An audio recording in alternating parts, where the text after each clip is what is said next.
go ahead, roll this camera. And you good? Can you jump on this camera? Okay, we good? Yeah. Okay. Clap it for me.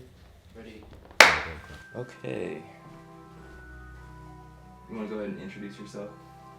My name is Naik Mohammed Kamrany. I'm a professor of economics at the University of Southern California. I was born in Kabul, Afghanistan. I was about 16 or 17 years old when I left Kabul. I went to UCLA and then to USC and got my PhD and got my law degree. And I've been teaching, doing research.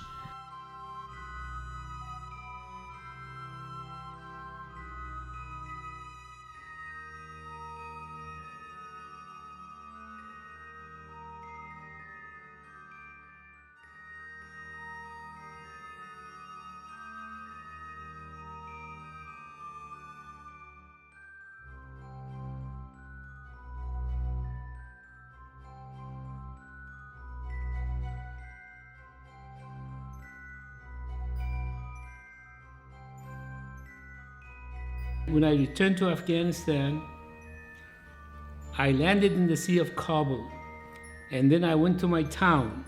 It's called Sharara. There has been a lot of bloodshed, a lot of suffering. That's what I saw. That is the tragedy of wars. That's why I want to end this war.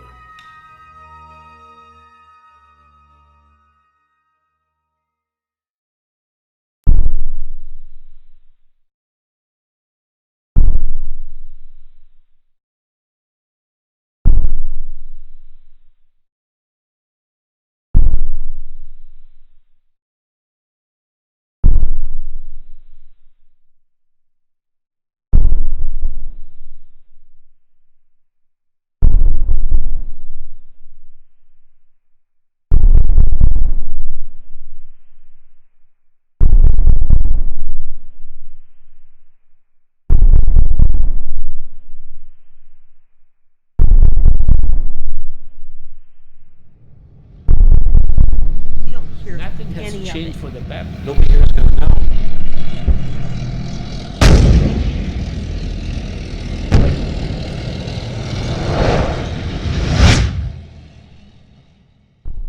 We became mired in a situation that went far beyond just getting Osama bin Laden and Al-Qaeda. One person's life lost in Afghanistan was too many.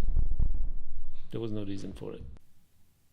13 years, the longest war in our history, thousands of people killed, thousands, even more thousands injured forever. I don't think I'll ever feel like those 13 years were necessary. I think what you're doing is great. Let the American public know these are critical issues that they need to be educated on. We've been in a war that nobody understands.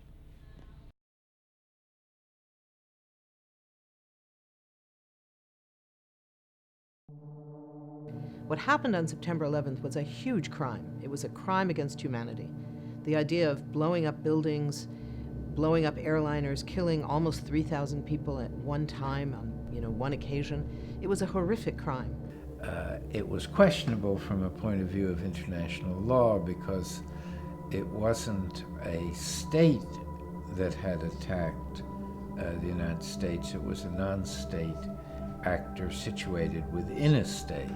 Too many people accepted this notion that we talked about earlier, the notion that this was a just war. This was a war of self-defense. That was the U.S. argument. It was the argument made to the United Nations, and the problem was that was never true.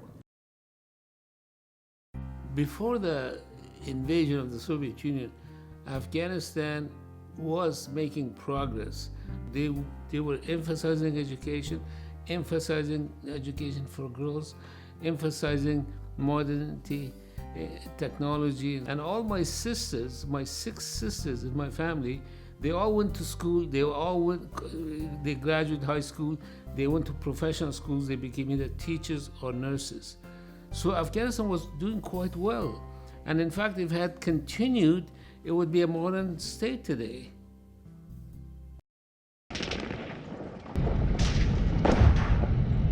In a communist military coup, April 27, 1978.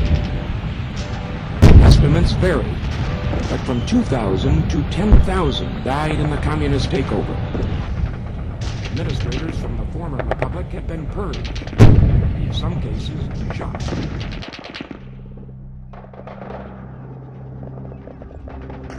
The Islamic green flag was replaced with the red flag of communism. One of the strategies of the Soviet Union was to depopulate Afghanistan from the traditional population. So what they did, they bombed a lot of the villages. And that way they forced these villagers to migrate, to immigrate from Afghanistan to Pakistan, Iran, and the rest of the world.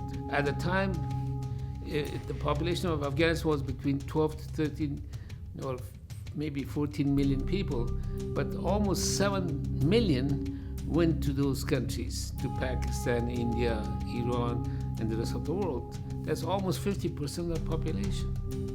Imagine any country loses 50% of their population because of a foreign invasion, and that's what happened to the people.